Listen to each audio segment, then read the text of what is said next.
Welcome back to the Big Idea 2 Bestseller Podcast. We got one of our newest best-selling authors in the house, Shannon the Good Witch, also known as by her real name, Shannon Chavez. Shannon, welcome to the show. Jake, thank you so much for having me. I'm just so grateful for you for, first of all, creating this space for us to talk, but also for publishing your first book and then three more after that and teaching us, me, to how to do the exact same thing. So I'm just so grateful for you and grateful to be here. Awesome. Love the energy, and let's get into it because people need to know what Shannon the Good Witch is all about. So I want to just start right from the get-go here. How did your name become known as Shannon the Good Witch? Oh my gosh. So I actually talk about this inside of my book, The Healthy High, How to Manifest an Ecstatic Life Without Burning Out. And as I just shared with you as we were gearing up to record, my last name has always been something that's a little bit difficult for people to pronounce. And so as I was kind of starting to transform my brand, I had a business for a long time as a wedding videographer and portrait photographer. I was really wanting to shift into the coaching space. And I've always loved magic. I've always loved just manifestation and the idea that we as human beings with these really powerful minds have the ability to create the lives that we want. And so I really just love using magic as a tool to help people to open their minds to everything that's possible for them. And so Shannon the Good Witch is really just a fun way for me to kind of make a connection with people right off the bat. It kind of sparks a little bit of curiosity and it kind of just stuck and it flows off the tongue and it's easy for people to remember and for people to spell. And so it's a really easy way for new people that I meet, clients, friends, to find me on Instagram, to go to my website rather than saying Shannon Chavez and asking, how do you spell that? And having to remember it. Shannon the Good Witch just sticks, and it's just a quick, fun little way to introduce that I'm a lover of magic. And yeah, it's a big part of my life. Yeah, I love that. I love that. Super side note before we talk all about the book. When it comes to magic, what's your favorite show or movie related to it? Oh, Practical Magic has been like my favorite show for such a long, or favorite movie for such a long time. And I actually just heard, this could be a rumor, that they are doing like a second one, a sequel, and it's a super old movie. It's been around for a long time with Nicole Kidman and Sandra Bullock. So it would be really fun if they if they launched another I love one. it. I love it. All right, let's talk about the book, okay? Talk to me about this. What did you decide to write the book as you were transitioning into doing more coaching? Or had you already started coaching and said, you know what? I'm going to write a book now to expedite the success. When in your adventure did you decide to write the book and why? Wow. Well, I wanted to write the book and I wrote down the name, The Healthy High, and I started writing it in 2015, almost 9 years ago, when I was still a news anchor. And I was really kind of struggling to find the joy in that career. I went to college for broadcast journalism. I got a job as the morning anchor and reporter for a small town local TV news station right out of school. And I was there for almost 2 years, but I knew very quickly that I was not going to stick it out. But I was kind of still finding the positives, leaning into the opportunity. But I was working the night shift. I was making very little money, but I'd already known for a long time about manifestation, about magic. And so I really started diving deeper then in 2015 into the art of manifestation Mm. and doing more research and spending more time meditating on the idea that there was a career or a life waiting for me back in my hometown of Pittsburgh. And I just really wanted to be back in the city. I was really homesick and I was alone a lot of the time during my weird hours. I spent a lot of the daytime hours by myself. I worked overnight and it was tough to sleep. So I would meditate, I would listen to all kinds of cool books and Deepak Chopra's Creating Affluence was one of them, the Master Key System from Charles Haanel. And so I decided then that I wanted to write a book. I saw this vision for sharing my story, for teaching all of the things that I was learning. However, I see now that I had a lot more lessons to learn, and I really needed to Mm, implement a lot of the things that I was learning and put them to use in my own life. And so it was always on my list. Every single year, my New Year's resolutions, this is the year I'm going to publish my book. But as I finally left my job, I came home to Pittsburgh. I started bartending, I started nannying. I had all of this extra time, and I was bringing my camera around places, and my business really just kind of grew organically. And I was starting to make money from photography, from video, and all of these other things. Whereas, like, writing my book wasn't making me any money yet, even though I had this big vision for it. And so I wasn't really taking the action. I was distracted by all of these other things. So, long story short, I end up starting a really thriving business as a wedding videographer, super booked up, and eventually super burned out. And it was just a pattern in my life, always reaching these goals as a really ambitious action taker. And then at the end of the day, feeling like, why did I put in all of this work? I'm still not really feeling fulfilled. And so I finally started to create the space in my life for more of the things that were lighting me up. In mm, 2022, I signed up for the Dharma Coaching Institute to get my coaching certification. And so after I graduated as a certified spiritual life coach and Dharma coach, I really started to feel confident in saying no to some of those other forms of income, invitations to shoot more weddings. And so the first step was really clearing the space for it. And then at the start of 2024, just at the start of this year, I signed up for something called the 30-day book writing challenge with Joshua Spragg. And in 30 days' time, something that I had been working on for 8+ years, I had finally written a first draft of my manuscript. And then on February 13th, I signed up for Big Idea to Bestseller. And I came in with a manuscript that went through several transformations, having the guidance of coaches and just a team of professionals to really help me to get to the purpose of my yeah. story and for sharing my story. And you guys have just really helped me to figure out how I can use this to not just sell a million books, but to reach the kind of people that I want to work with as a coach, to help people just by sharing my story and to kind of introduce myself and use it as a business card in a sense, Yep. you know, Yeah. and it's just been a really, really fun experience. And it's wild to think that within 5 months' time, just setting a goal and like asking for help and hiring a team of professionals helped this dream that was really just a dream become a reality way faster than I ever could have imagined. Yeah, yeah, that's amazing. What made you want to work with our team?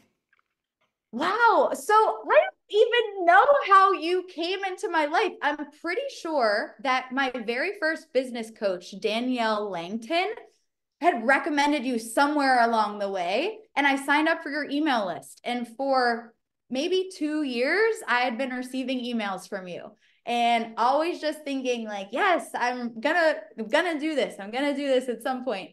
And I didn't want to commit to something that I didn't quite have the time for. And so it was really once I finally created the space, I was able to say yes. And you were always there in the back of my mind. And I went on to your website and I looked at all of the ways that you would be able to help me. And then I scheduled a call. And during my very first introductory call with one of your team members, I just felt like this was the program for me. I had no Mm, doubt about it. And I signed up like that day with very little hesitation. I yeah. was, And talk about this because you have been wanting to write this book. I mean, it's been a 10-year evolution.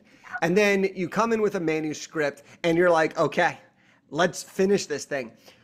Were you having different emotions throughout different stages as the cover design happened, as the editing came back, as we formatted, publishing, launching? Like, talk to me about how your emotions changed in a positive way over this time.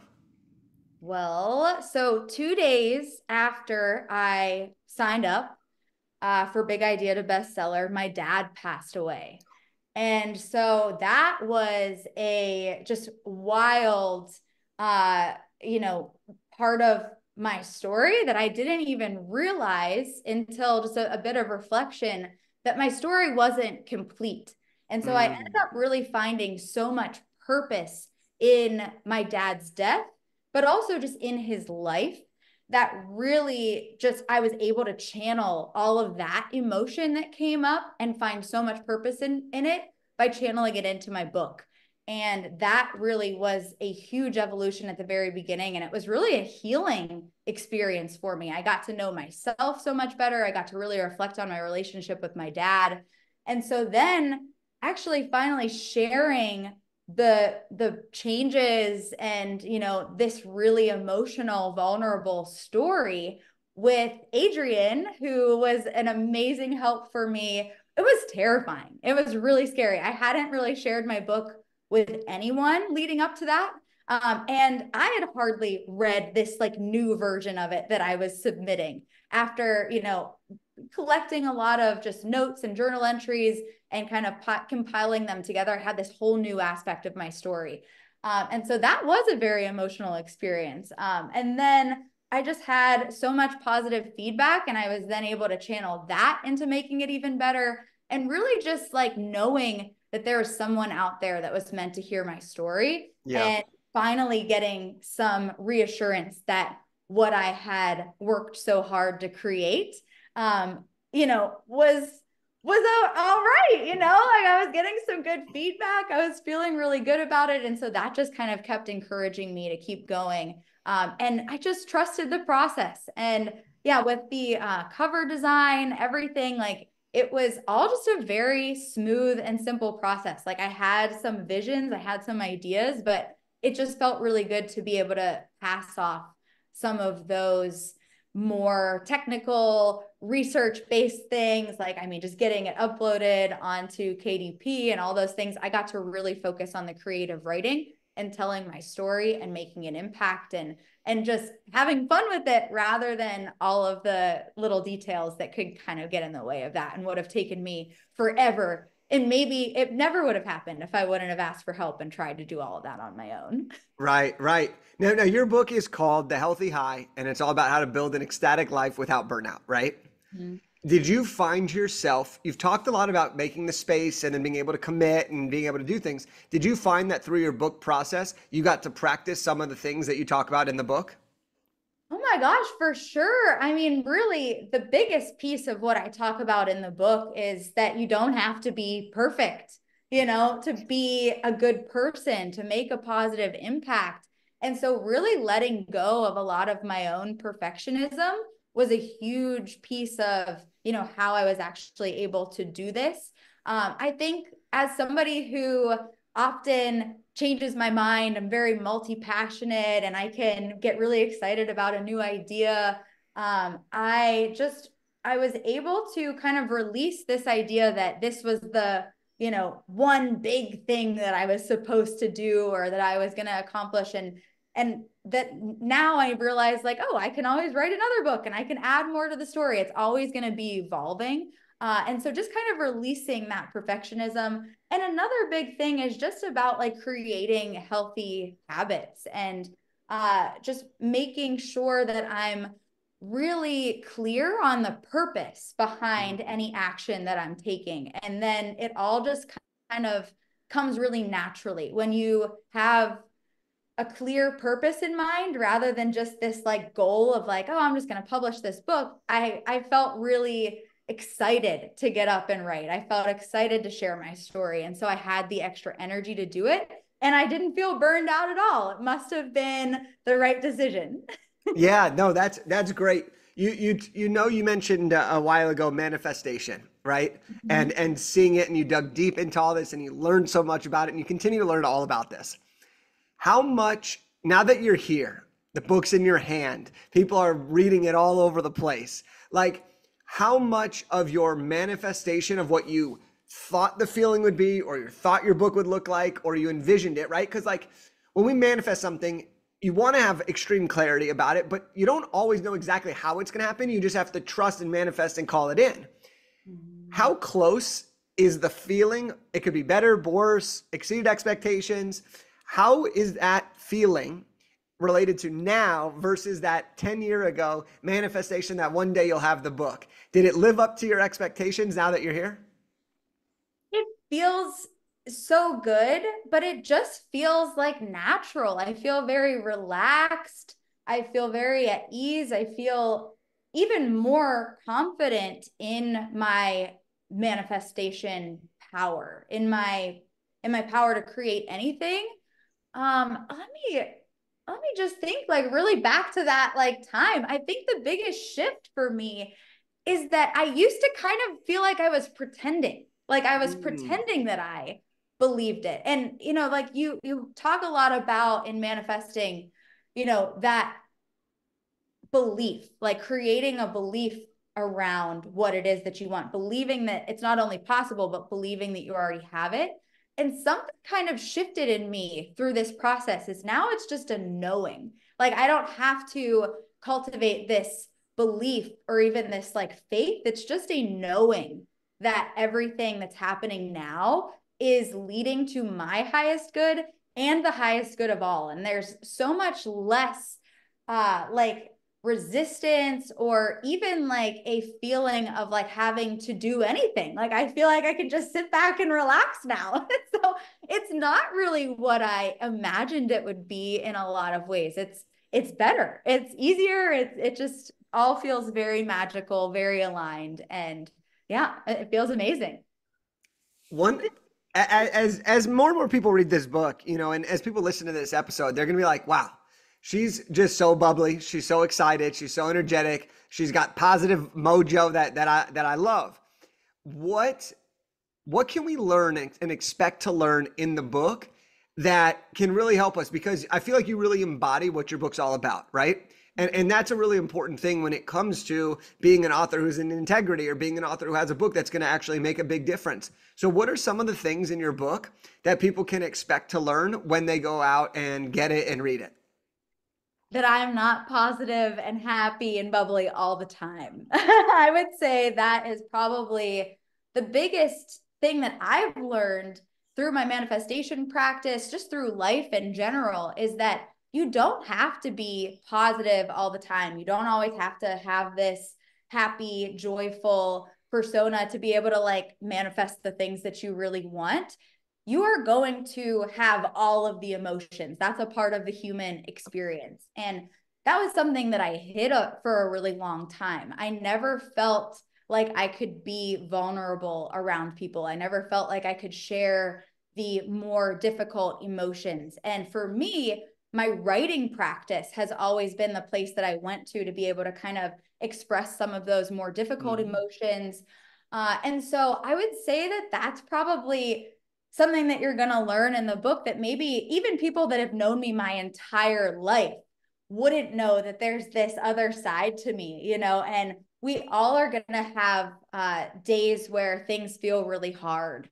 And, there are going to be difficult things that we go through, but it's just about finding the joy and being able to celebrate even those difficult moments because they're a big part of your story. And who knows, someday might be the cornerstone of your best-selling book. And so just being able to lean in to all of those different emotions, all of those experiences, and realizing that it's also okay to change your mind. It's okay to pivot and like getting to the bottom of what you actually want rather than just those kind of surface level goals, figuring out at the end of the day, what is it that you really want?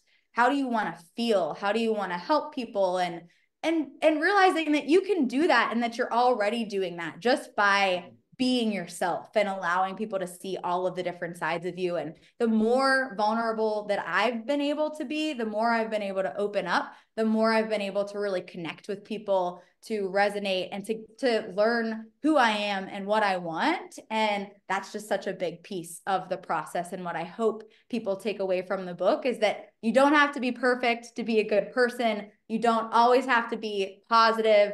And also, like, there's going to be some negative thoughts and things that creep in, but I hope that my book helps to create a really simple and practical way to come home to the Mm, powerful being that you are and help you to remember that. And so I talk a lot about the phases of the moon in the second part of the book. That's something that I learned about just a few years ago. And when I learned what they symbolize in magical practices, it gave me this kind of way to incorporate my practice of manifestation into my everyday life. And so during the full moon, I love just celebrating wherever I'm starting out, whatever it is that I'm going through.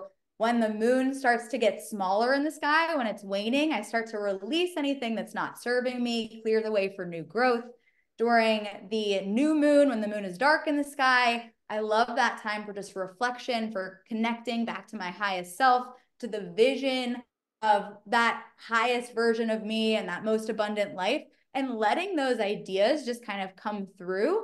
And then when the moon is waxing, when it's growing in the sky, taking that aligned, brave action and recognizing that it's never going to be just this one-time process. You're going to do this again and again and again.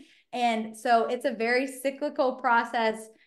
Things aren't going to change overnight. If you want to see transformation in your life, you're going to have to kind of create these consistent practices. And so the moon can just kind of serve as a reminder. You don't have to totally align your life with the phases of the moon or anything like that, but just having those reminders kind of makes all of these ideas and concepts more natural. Like once you learn to kind of look to the sky and see those the changing faces of the moon, it reminds you to just kind of check back in with your practice, and hopefully down the road you don't even have to think about it anymore. It's just natural.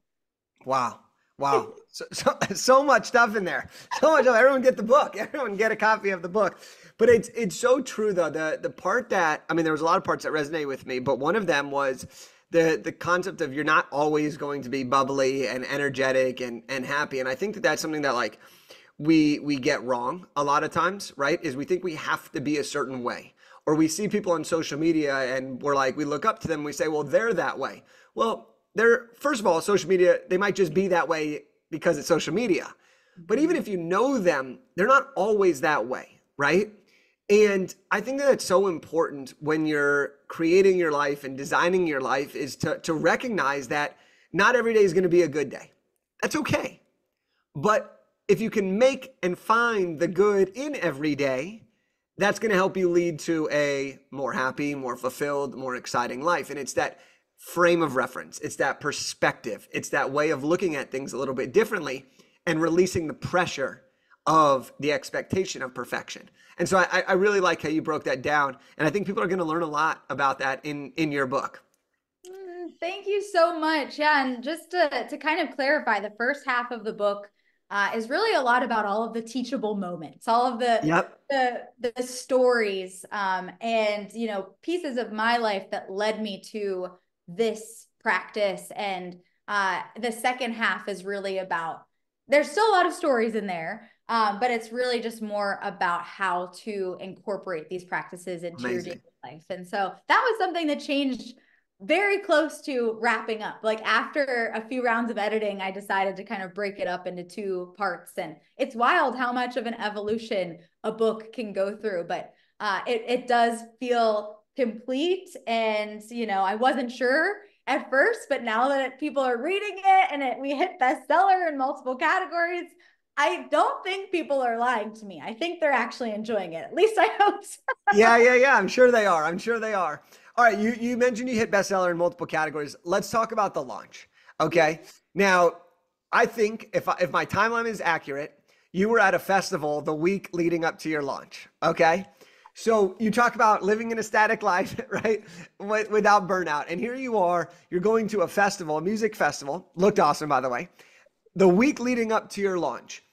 What was going through your head at that time? What made you feel that you could do both? Was it your celebratory gift for the timeline, and then you were going to go into launch mode? What was it? Because a lot of people are like, oh my gosh, I have to spend every single moment waiting and getting ready for it. And you're over here living a full life and then launching a best-selling book, selling tons of copies, and people all over the country getting access to the book, even potentially the world. So Walk me through what was going through your head and how you were able to do that so that you could have fun in your life and also still crush your launch.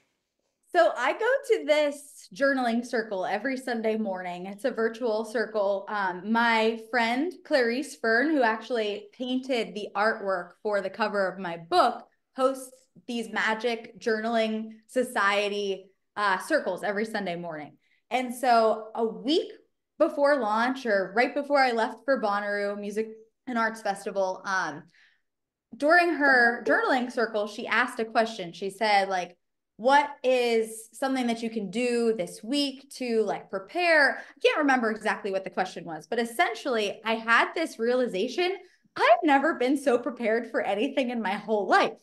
And there was so much preparation and guidance from my team that just made me feel like I could totally go to this festival and check out and do a digital detox and not look at my phone. And I have so many tools as a business owner that allow me to automate and schedule things. And so I had all of my emails written, and they were scheduled out, and I knew that I would be getting home the night before launch. And so I thought, you know what? Like, people know what to do. I told them what to do. I actually ended up bringing 30 copies of my book to Bonnaroo and passing them out to all of these people who are like my ideal clients, and all of these people that are just so magical and that I would love to share my story with. And so just being there and dancing under the waxing moon, I was just like really leaning into this manifesting power and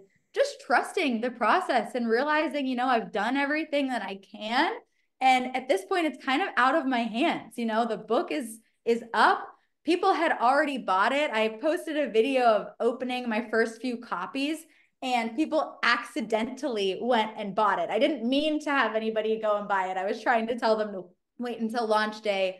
And so I'm like, you know what? Like, it's happening. It's working. I might as well go and enjoy myself, take this kind of a productive vacation, in the sense that I imagine that the people that go to Bonnaroo or go to a music and arts festival are the kinds of people that are going to love my book. And I visualize down the road, maybe popping up at festivals like that, being a vendor, sharing my book there. And so that was initially, like, way back at the beginning when I bought the Bonnaroo ticket. I was like, oh, I'm going to use this in cooperation with my launch. I ended up just totally taking a vacation and celebrating and dancing my butt off. And it just felt really good. And I came home on launch day, or the night before launch day, and I was pretty tired. And so I didn't like do a whole lot of like individual reach outs or anything. I posted a video of my hair all a mess, and I was still laying in bed, and it all worked. But thanks to you and our team, I felt the confidence to be able to do that and to trust that everything was happening. And, Mikey, who was really like going in and figuring out what categories to put the book in and everything, she was working for me. And so there's just really something powerful in asking for help and not feeling like you Yeah. have to do everything yourself. Yeah. And I got to give you credit. I mean, that is another just great example of how you live what you write about, right? And it's so cool to hear you talk about that. The fact that, we had taken care of you up to that point. We got you the right materials, and then you did the work. You were prepped. You felt ready to go, right? And you launched the thing. It's been successful. And now you get to use it in so many different ways, right? Like, the launch is just the beginning of the next adventure, right? And that's so, so, so fun. So I want to kind of wrap up here with this, and kind of a reflection question for you. Your book's out. You have unlimited potential with it, unlimited possibilities. What are some of the wins, either internally or externally, you've already started to experience since the book's come out? Well, just feeling so loved and supported by the right people. I knew that there were going to be things I talk about in this book that some people weren't going to resonate with. And being able to overcome that and to realize that I can't please everybody has just shown me that when you can put yourself out there like that, and you can, open yourself up to judgment, on the other side of that, you're going to receive so much love and Mm. support from the people that you're meant to connect with, your people, the ones Yeah. who love you no matter what, unconditionally. And so that is number one biggest win. But I've already just been able to shift from this idea that has been on my mind for almost 10 years and to realize, like, oh my gosh, there's so much more out there. This isn't the end all be all. And now I'm ready to move on and move forward with this momentum and with this clarity and with this confidence that everything that I thought was true is actually true. And I want So to be good. able to help other people do the same thing and just create more ease and flow and confidence in every decision that they make. And it's always going to be okay to change your mind. It's okay Yep. if I said something in this book that a few years down the road I don't agree with anymore, I don't align with anymore. I can always continue to come back and share more of my story and share more of what I've learned. And yeah, it's Amazing. all wins. Amazing. I always tell people this is that you don't need everybody to like you. You just need the right people to love you. Mm. And that is exactly what you're talking about here. When you write a book, the book shouldn't be for everybody. The book should not be for everybody. The book should be for the people who are ready to receive it and who need what you have to offer. And that's what makes your book different than everyone else's book, because you put your spin on it. You made it unique. Not everyone's going to like it. Not everyone's going to want to read all the pages, but the right people are going to read it. They're going to love it. They're going to love you, and they're going to want more of it. So for everyone that is wanting to get the book and wanting to read it and learn more about you, how do we get the book? How do we follow you? How do we work with you? Tell us where to go. The easiest place is to go to shannonthegoodwitch.com. And if you want to go straight to the page about the book, it's shannonthegoodwitch.com/thehealthy-high. And everything that you need to know is there. You can get the link to Amazon, to the book on Amazon. You can get it right now for Kindle and in a paperback copy. I am also giving away a free copy of the book to anybody that signs up for my email list. I'm not sure if that will change down the road, so take advantage of it right now if you want to read it. But I would absolutely love if you read it and you love it and you think that there's somebody that this is going to make an impact in their life, please pass it along to them as well. I want to share it with as many people as possible. I didn't want to just write this book for me, even though it's really powerful for me to just read back the messages that came through from my highest self, because like we said, I am not always that highest version of myself, but I want as many people to get this book as possible. I know that there are people that it's going to be able to help. And so you can also follow me on Instagram at Shannon the Good Witch. And yeah, I'd say that's it. That's the way That's to do it. amazing. And if you go to my website, you can book a free discovery call with me as well. Cool. Cool. Like giving a lot of goods out. We love it. We'll get it all linked up so that people can go to the website, get the free book by joining your email list, getting a call for you with you for free. I mean, that's amazing, right? So thank you for coming on the show. Thank you for such great offers to everybody who's listening to this. I really enjoyed this interview. I enjoyed watching you from behind the scenes on this process that you went on. It was so fun to get all the updates and to book this interview with you now that you're done. I mean, it's been amazing. So thank you for coming on the show. Jake, thank you so much. And just something that came through that I didn't say before, you asked what was it about Big Idea to Bestseller that made me sign up? And it was you, it was your vibrant energy. And when I went to the website and I saw some of your videos sharing your message, it's your confidence and your vibrant energy. And you made me believe in myself. And I think a lot of the time it's easier to see potential in others, and we can't always see that in ourselves. And so you made it possible for me to believe that publishing a best-selling book was also possible for me. So thank you so much. Thank you for means the world. Mean the world. So everyone, if you've enjoyed this episode and you want to live an ecstatic life without burnout, go grab a copy of Shannon's book, The Healthy High. And here's my challenge to everybody that's listening. Obviously, I want you to go grab a copy of the book. That's challenge one. But the other challenge that I want you to think about is, where in your life Where in your life are you trying to be perfect where you really just need to be? Where in your life are you trying to be perfect where you really just need to be? And I want you to think about that. And my challenge to you is to ask yourself that question, sit with that question, and then share your responses with us, because we would love, love, love to see how you are living a healthy and high life. So that's what I got for y'all today. We'll see you on the next one.